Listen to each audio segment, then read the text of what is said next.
Bienvenue à la causerie de ce vendredi. Avec nous en plateau, Jules Tavoudounon, reporter sportif.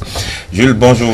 Bonjour Chris, bonjour à toutes et bonjour à tous. À vos côtés, Latif Boni, qui est notre collègue maison au service de l'information. Latif, bonjour. Bonjour Gilles, bonjour Audio. Bonjour à tous. Et puis Raimi Amoussa qui nous accompagne depuis 6h30. Raimi, merci d'être avec nous. Dieu est grand. Alors, on va parler sport. En ce vendredi, ce sera le plat de résistance de cette causerie matinale. Oui. Jules Tavoudounon, vous êtes reporter sportif. Vous avez vu reprendre le championnat national. Quel regard portez-vous sur, on va dire, cette deuxième saison qui a déjà commencé? Non, mais d'abord, on se réjouit de ce que le championnat est repris. On a eu quand même pas mal de temps de repos pour les clubs avant la reprise du championnat. Donc, on a eu d'abord une première date de démarrage de la saison et après ça a été reporté pour finalement reprendre. Et on est heureux de cela déjà. Maintenant, quand on prend la première journée de la saison, déjà on se réjouit aussi d'une chose que ça promet pour la saison, parce que déjà vous prenez la saison dernière, la première journée, on avait à peine 15 buts pour la première journée, mais on se retrouve quand même pour cette saison déjà pour une première journée avec 21 buts inscrits. On se dit certainement que après une première saison, les clubs ont eu le temps de mieux comprendre, de mieux s'adapter aux réalités du terrain, parce que bon, on se rappelle qu'il y a eu quand même une longue période d'absence avant que le football ne reprenne ses droits au Bénin. Donc quand on prend cette première journée, on se rend compte que les clubs ont eu le temps de mieux préparer le démarrage de la saison. Et on a eu quand même assez de buts pour la première journée, espérant bien sûr que ça puisse se poursuivre ainsi pour la suite de la saison. Voilà, c'est Boni. Oui, enchaîner pour dire, si on me demande le regard que je jette sur ce démarrage-là, oui, je dirais que c'est un regard heureux, un regard peut-être maintenant sculpteur, mais tout à fait heureux, parce que on a eu pas mal d'acquis en un an. Ça c'est quelque chose de fondamental. La question tout à l'heure. Voilà, on a eu des acquis. On a vu deux clubs se mettre sur la scène continentale. Ce n'était pas si ridicule que ça. Non, ce n'est même pas ridicule. Ça n'a pas été ridicule. Les Buffles, le champion béninois, qui s'est vu, on va dire, écarté in extremis par les Togolais sans avoir démérité, et celui-là qui représente le Bénin au niveau donc de la Coupe CAF, pour avoir été, on va dire, champion, pour avoir arraché la Coupe du Bénin, bien évidemment, est toujours en course au niveau de cette compétition de la C2 africaine. Donc je pense que on a eu des acquis, et entre-temps aussi, la première, ou plutôt le championnat de l'année dernière a donné des éléments, à savoir que on peut espérer, bien évidemment, mettre des moyens dans une compétition et ne pas voir cette compétition être interrompue à un moment donné pour des caprices ou pour telle ou telle raison. Donc, je pense que au niveau des dirigeants aujourd'hui, l'un des acquis, c'est que une compétition, elle ira au bout. Il n'y a pas de risque de voir son investissement être brûlé par, on va dire, des querelles. Ça, c'est un acquis. Et cet acquis-là a fait que les gens ont investi à se donner des attaquants. J'espère que ce n'est qu'une entrée en matière, la vingtaine de buts, et qu'on en aura davantage. Ça, c'est un élément. L'autre chose aussi, c'est effectivement qu'il y a des enjeux sportifs aujourd'hui. Les gens veulent être champions, les gens veulent se maintenir, et donc se faire découvrir aussi sur la scène continentale. Voilà, se faire découvrir sur la scène continentale. Oui. J'ai, pour la première fois, peut-être que l'histoire a été toujours plus belle aux yeux des Béninois que ce qui se fait. Ça fait qu'aujourd'hui, vous avez des gens qui sont nostalgiques des temps trop anciens. Et donc, malgré que le beau se fait aujourd'hui, les gens ne sortent pas. Sinon, aujourd'hui, je pense qu'il y a eu des joueurs qui ont eu pour clause libératoire 1 million. Oui. Ce n'est déjà pas mal pour ce que nous... Voilà. Clause libératoire, si vous voulez, vous donnez 1 million, et puis le reste, il y a d'autres aspects aussi financiers qu'il faut régler. Je pense qu'on a un début intéressant avec des acquis que ce démarrage-là a permis de reconforter. Raimi Amoussa, un coup d'espoir pour les amoureux du foot. Permettez que nous remercions encore une fois le chef de l'État, son ministre Omeki. Vous savez, le doute a été tellement pucé dans la tête des Béninoises et Béninois que, à présent que l'espoir renaît, remarquez déjà que depuis quelque temps maintenant, les Béninois se rendent compte de la formule « la certitude crée la motivation ». La certitude crée la motivation. Et c'est par rapport à cette certitude que nous remercions le chef de l'État. Lorsque vous êtes sûr, vous pouvez avoir des dons, mais si vous n'êtes pas sûr de vous faire éclore, de vous faire valoir, le don ne fonctionne pas. Aujourd'hui, même le petit Béninois sait que des réformes là sont réellement en train de s'exécuter. La promesse, la certitude de la promesse est là. Mais l'autre chose, nous n'assistons plus à cette guéguerre. Chaque fois avant les matchs, le conflit avant tout acte, avant tout événement, ça annonce déjà la malchance. S'il n'y a pas l'égrégore de tous ceux qui s'occupent du football, l'égrégore n'est pas harmonique, ça ne donnera rien. Aujourd'hui, Dieu merci, l'égrégore est en train davantage de se renforcer de la boule énergétique, de la certitude. Nous demandons simplement à tous ceux qui souhaitent se faire éclore de travailler. Vous venez de dire la différence 15 et à 21 buts. Cela veut dire que chacun a pris conscience de ses erreurs, de ce qu'il faut améliorer. Donc nous sommes sur l'escalier de Jacob en football maintenant. Que chacun alors travaille sur lui-même davantage, que les coachent davantage le point. Oui. Mais nous allons demander au ministre humblement que désormais qu'il y ait un coach qui accompagne les joueurs. Un coach, mais en plus qu'il y ait des maîtres spirituels qui accompagnent les joueurs. Parce que tout n'est pas seulement, surtout dans nos pays africains, physique. C'est ça. Bon, chacun voit ça selon sa position, hein, justement. Bon, Jules Taoudounou, tout à l'heure, vous étiez en train de faire, on va dire, un parallélisme entre ce qu'on voit aujourd'hui et ce qu'on a vu. Est-ce que vous direz qu'il y a une meilleure organisation aujourd'hui que par le passé?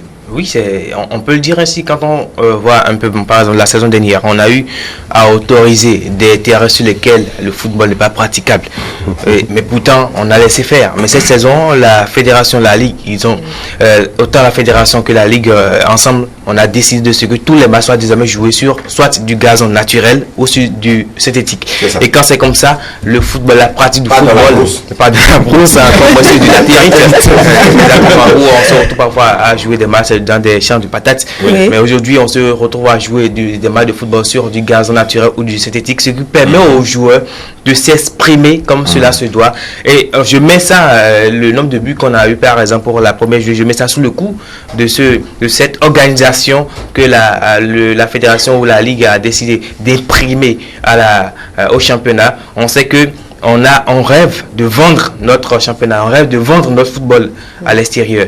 Et la meilleure façon de pouvoir le faire, c'est de réussir à jouer les matchs sur des terrains homologués comme cela se doit, pas parfois en accordant, en faisant l'homologation juste parce que on estime que le président de tel club est mon ami, donc il faut que je lui permette de pouvoir jouer ces matchs proches de ses supporters.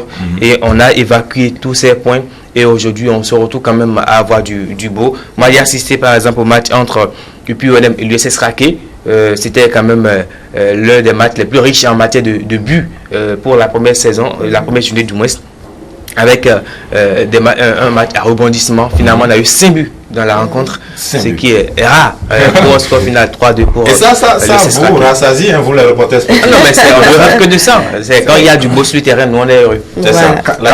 Quand on tient l'antenne pour 90 minutes et que ce ne sont que des actions insipides, si vous voulez, qu'il y a 100 buts, effectivement, il n'y a pas la folie dans la voix et forcément l'œuf certain que les auditeurs aussi de l'autre côté vont s'ennuyer. Alors, bien évidemment qu'il y a eu, on va dire, un pas de plus dans la rigueur dans l'organisation, parce qu'en fait il s'agissait de ça.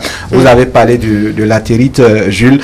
bien évidemment que on a une fédération et un football aujourd'hui dont en même temps les maîtres sont les juges en réalité. Si vous voulez, les propriétaires de clubs sont des responsables à la fois, présidents de commission, c'est eux qui doivent en réalité juger des choses qui impliquent leur club. Vous avez vu l'année dernière, on a eu pas mal de terrains qui étaient bien évidemment sablonneux, latéritiques. Ouais. Cette année, ils ont fait un pas de plus, à savoir que quand vous prenez un club comme Béquet, dont le président est vice-président de la fédération, oui, en même temps aussi président d'une commission, ils sont obligés d'aller jusqu'à Kandi pour accueillir le match. Ils avaient le choix entre Djougou, peut-être Mdali et Kandi. Ils ont fait l'option de Kandi. Ça peut-être son impact, parce qu'on n'aura pas forcément tous ces amoureux de ce club-là de Béquet faire le déplacement, mais au moins, de point de vue expression de football, oui, il y a une condition encore qui est favorable au club. Donc je pense que les clubs dans leur ensemble ont fait, on va dire, les responsables dans leur ensemble se sont impliqués cette rigueur-là, et c'est un acquis de plus. Au-delà de ça, je pense que l'autre challenge, c'est au niveau interne à chaque club. L'année dernière, il y a eu pas mal de rumeurs de salaires non impayés, de contrats aussi, de problèmes de contrats. C'est vrai que au niveau de quelques informations qu'on glane ça et là, il y a pas mal aussi de choses à régler. Mais je pense que les gens se sont intimés une certaine rigueur. C'est un pas de plus peut-être dans l'organisation, bien qu'il faudra continuer pas être sévère dans peut-être la façon de révéler ces informations-là pour mettre la pression au président et à tous ceux qui sont impliqués dans le foot. Parce qu'aujourd'hui, le football, on ne peut pas faire semblant, on ne peut que savoir chercher les moyens, on ne peut que se donner les moyens de trouver des sponsors, et ça prend dans la rigueur qu'on s'imprime, et nous avons des dirigeants qui ont cette capacité-là, s'ils ont de quoi s'efforcer. J'écris ça par exemple de rigueur. Il y a un point sur lequel moi je continue toujours d'attendre la fédération et la ligue. On nous avait annoncé avant le démarrage de la saison, on avait ouvert le mercato du 1er au 30 septembre. Jusque-là, ce qui était dit normalement avant le démarrage du championnat, on devrait avoir la liste de chaque club, en tout cas au niveau de l'effectif des joueurs, publié sur pas des canaux cités par la fédération, mais jusque-là, on ne l'a pas encore. C'est vrai qu'il y a certains clubs qui le font, mais on n'a pas encore réellement une idée claire de l'effectif de chaque club. D'après ce que la Ligue dit, normalement, les clubs fournissent leur liste à la Ligue, qui, à son tour, demande à ce que les gens ne soient pas une organisation assez, on va dire, soutenue à l'intérieur des clubs même. Non, mais c'est vrai, il faut que les clubs eux-mêmes de leur côté puissent le faire. Mais si la Ligue qui a pris la décision n'a su pas la veille, comme on le dit, ça va être compliqué, parce qu'on sait que depuis, les clubs, quand on voit même le règlement des compétitions de la fédération, on demande à ce que, avant chaque match, qu'il y ait réunion technique. Combien de clubs ou bien combien de réunions techniques ont réellement lieu avant chaque match? On se pose la question, parce qu'il y a encore des réglages à faire pour réellement rendre le championnat professionnel comme on le souhaite. Mais par rapport à cette question-là de stade, de choix de pelouse, est-ce que vous voyez que la qualité du jeu, effectivement, vaut la peine? Est-ce que lorsqu'on suit aujourd'hui le championnat béninois, on peut se dire qu'il y a du football vraiment? Non, mais il y a du football. C'est vrai, c'est une première journée. On ne peut pas forcément s'attendre qu'il y ait une perfection dans le jeu. Les clubs ont eu le temps de se préparer, de jouer des matchs amicaux pour mieux préparer la saison. Maintenant, on a eu une première journée où pour certains joueurs qui peut-être n'étaient pas au Bénin, il faut une période d'adaptation. Au sein même de l'effectif de chaque club, il faut qu'il y ait de l'harmonie dans le jeu. Donc il faut une période pour pouvoir réellement bien huiler les machines, comme on le dit. Donc on a eu une première journée, on a apprécié la qualité de ce qui a été fait, qui, à mon avis, reste mieux que ce qu'on a eu pour la première journée de la saison dernière. Mais on attend de voir sur 5-10 journées l'amélioration dans le jeu par rapport à la saison dernière, pour se dire qu'enfin on a réellement de progrès en matière de qualité de jeu, parce qu'on avait beaucoup déploré pour la saison dernière, et on estime ou on espère que cette fois-ci où la fédération ou la ligue a décidé de ce que les matchs soient désormais joués sur du gazon naturel, du synthétique, qu'on puisse avoir de la qualité dans le jeu qui pourrait nous permettre de rêver du mieux pour nos clubs quand peut-être ils vont commencer par jouer les compétitions africaines. Latif Boye, en matière de qualité de jeu, est-ce que la première saison a eu un impact sur cette nouvelle? Non, je pense déjà que en tant que Bénin, on est sévère par rapport au présent, je l'avais déjà souligné l'année dernière déjà. Oui. Moi, j'ai suivi des matchs au stade de l'Amitié avant que ça ne soit mis en chantier. Ensuite, à René-Pleven, j'ai suivi des matchs à Djougou, les matchs de première et de deuxième division. J'ai suivi des matchs à Parakou, première et deuxième division. Oui. Bien évidemment, qui avait de quoi sortir. Je ne pense pas que tout ce qu'il y a vu l'année dernière soit en deçà de ce que l'histoire nous raconte face quant à la qualité du football au Bénin. Mais il y a eu un temps où les Béninois dans leur ensemble ont eu des raisons, 1000 raisons de se déconnecter des efforts au niveau du football. Et il faut peut-être inverser la façon dont nous faisons les récits des efforts des enfants aujourd'hui, des dirigeants, dire aux gens que c'est vrai qu'il y a eu un temps où les dirigeants nous ont chassés des stades, mais ce temps-là, depuis 2 saisons, bientôt, depuis peut-être même l'arrivée du chef de l'État, Patrice Talon, et de son ministre Omeki, ensuite, tout ce qu'il y a eu comme concession en matière de gestion de crise, ce temps-là est révolu. Aujourd'hui, c'est un temps où, par leurs efforts, par leur patience, les autorités, les joueurs et tous les acteurs de la chaîne nous appellent à venir les accompagner. C'est ce qu'on va commencer par dire aux gens. Parce que l'année dernière, moi, j'ai surtout eu du plaisir à suivre les matchs de la deuxième division. C'est inédit. C'est-à-dire, c'est inédit. C'est spectaculairement beau. Gilles Christ. Vous avez Real de Parakou, par exemple, qui rencontre Espoir de Savalo. Non, sérieusement, vous n'avez rien à envier à certaines rencontres, à certains matchs que moi je voyais sur Canal+. Pour certains championnats. Je ne parle pas forcément de l'Europe. Même là encore.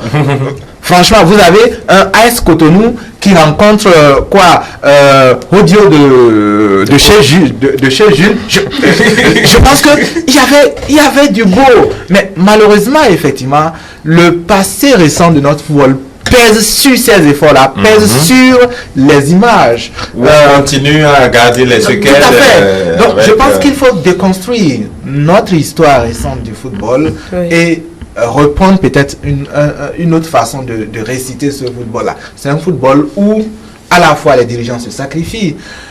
Vous avez des dirigeants au plus haut niveau, donc du sommet de l'État, la présidence et puis le ministère, où les gens ont les yeux sur les acteurs, où les acteurs ont la peur de gaffer, ne tournons pas autour du pot. Et donc, tout le monde se sacrifie, les joueurs avec. Il y a pas mal de choses qui se font de beau. Donc, je pense qu'il faut peut-être le mentionner aujourd'hui. L'année dernière, je me répète, la deuxième division était d'une qualité exceptionnelle. Et cette année-là, vous avez eu 2 clubs de cette division-là qui sont montés. D'ailleurs, les résultats, la première journée. Bon, on dira comme pour les débuts dans l'élite, il y a Real qui a été. Ils ont commencé par Djougou quand même. Tout à fait. Real qui a été dominé légèrement par Djougou, à Djougou là-bas, de 1. Et puis Dynamo de Parakou qui a fait match nul avec Dragon, c'est pas mal. Donc je pense qu'il y avait du beau même en première division, et ça il faut le dire. C'est vrai que ça a commencé par être on a mis un peu de prix. C'est vrai, un championnat il faut financer, donc je pense que les gens doivent aller voir, se couper de notre histoire et aller voir ce qui se fait aujourd'hui. Très bien. Raimi Amoussa, avec les détails qu'ils ont donnés, de votre point de vue, est-ce que toute cette organisation peut nous conduire à un résultat ou au résultat escompté? La première chose, c'est quoi? Dans toute chose, tout dépend du sommet de la pyramide. Si le chef est rigoureux, la base change. La base s'adapte. Ce que nous allons dire simplement, que les présidents de club essaient de copier les qualités du chef de l'État.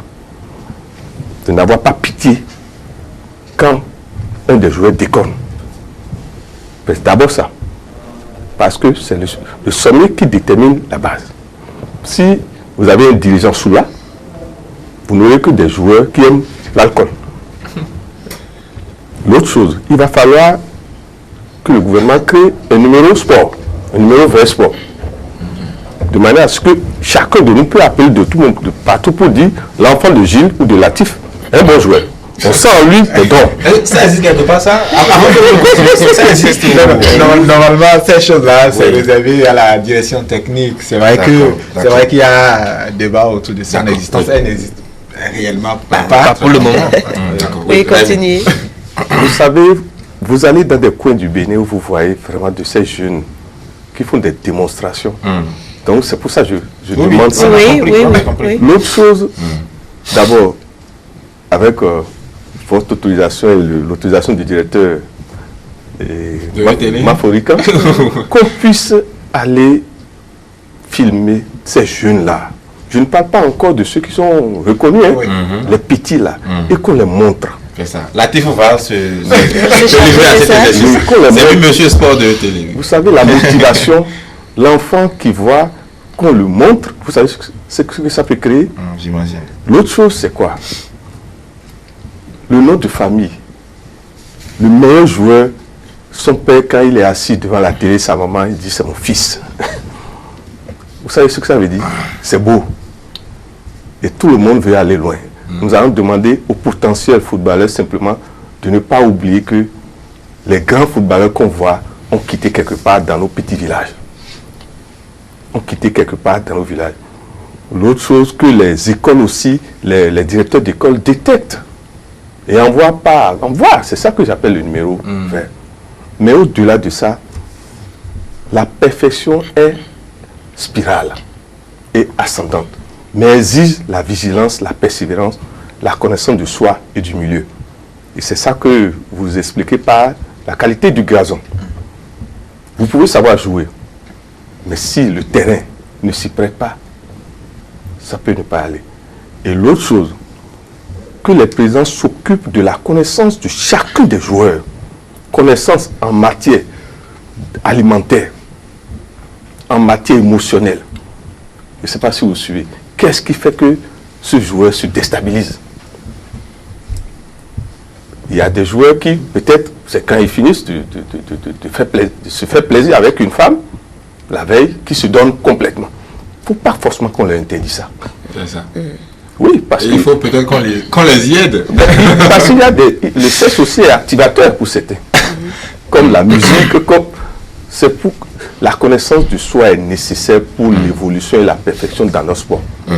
C'est ça. Voilà. Mais justement, sur ce registre, comment se fait la préparation de nos matchs aujourd'hui? Quels sont les efforts qui se font et qu'est-ce qu'on doit faire encore dans ce sens, Jules? Non, mais on a compris que, d'abord les clubs ont compris que pour préparer une saison, il faut prendre pas les matchs de préparation. C'est déjà une bonne chose. On a vu pas mal de matchs. Ils ont fait ça? Exactement. Il y a plusieurs clubs qui se sont livrés des matchs amicaux pour mieux préparer leur saison. On a eu par exemple en Ligue 2, Espoir de Savalo aussi, qui a eu son effectif carrément bousculé, qui a eu à faire des matchs tests pour pouvoir recruter des joueurs et après on a posé pas des matchs de préparation. On a eu pareil pour Dragon et autres clubs. On a eu Real Sport de Parakou également qui pratiquement à 40% a changé un peu son effectif. Donc il fallait prendre pas les matchs amicaux pour mieux préparer la saison et tous les clubs pratiquement ont eu à le faire, en tout cas les clubs qui ont d'ambition, qui visent quand même pour ces promus que sont Real Sport et Dynamo par exemple en Ligue 1.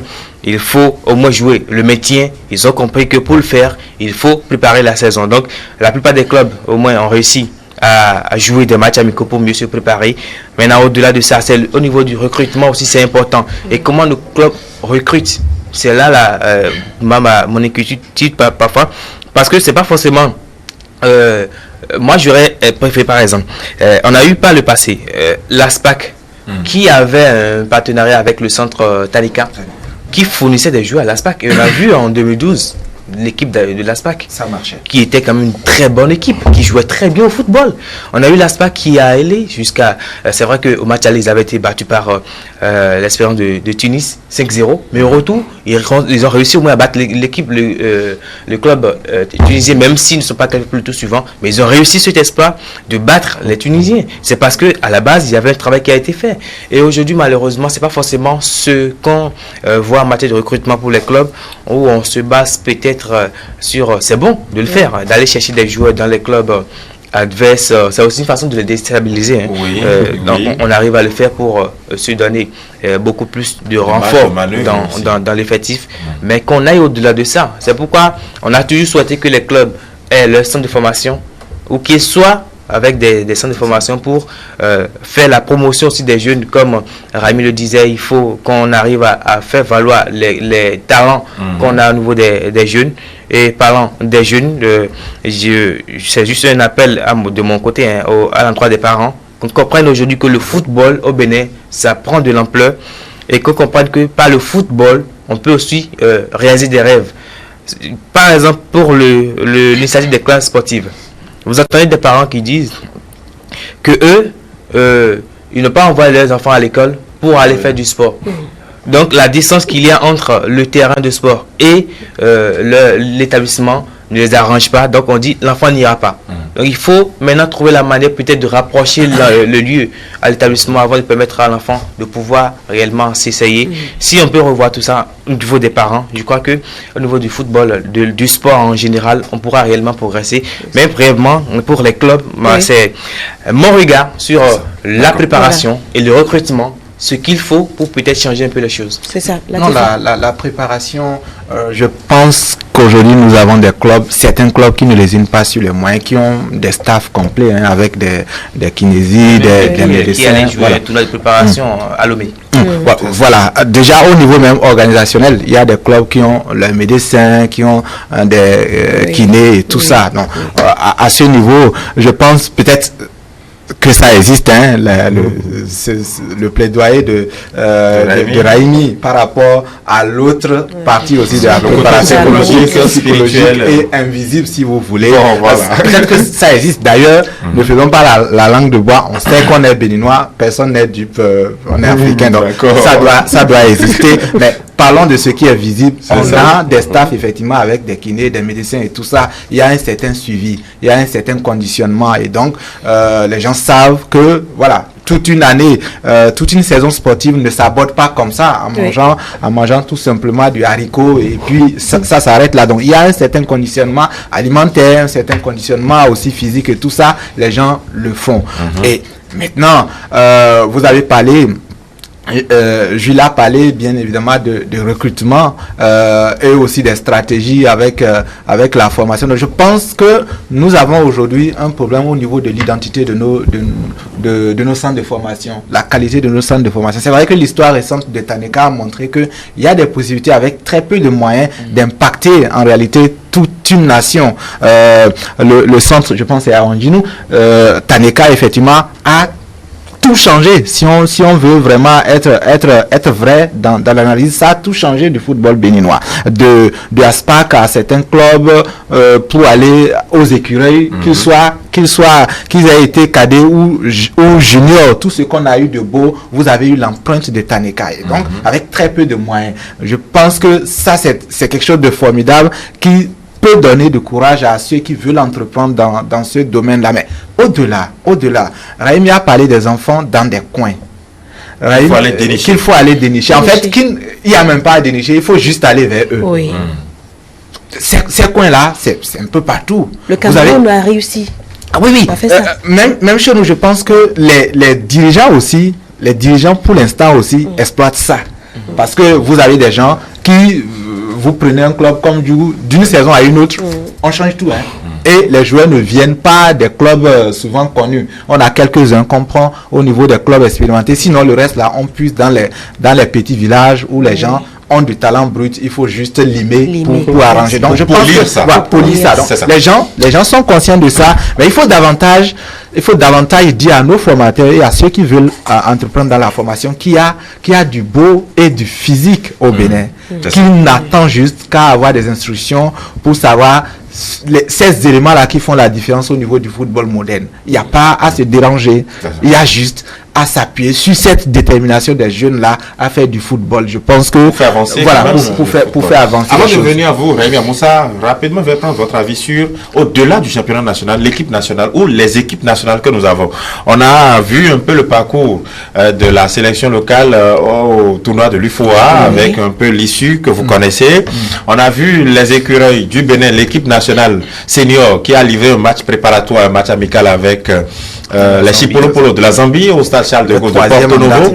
Voilà, justement, avec difficilement un score de 2 buts partout. Est-ce que l'espoir est permis pour le football béninois? Il y a les éliminatoires de la CAN qui vont commencer ici là, qui se pointent à l'horizon. Jules, Moi d'abord.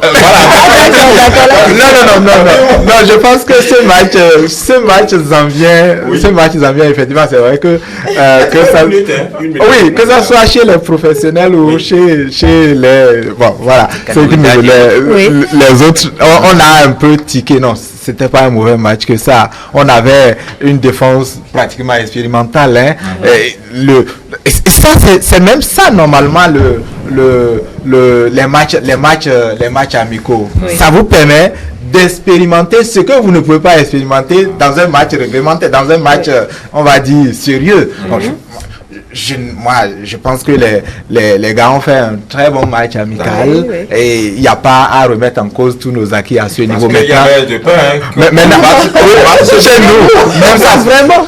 Devant ma télé, vous avez parlé aussi de l'UFOA. C'était le Sénégal qui nous a écartés. Ça a été difficile. Encore le Sénégal.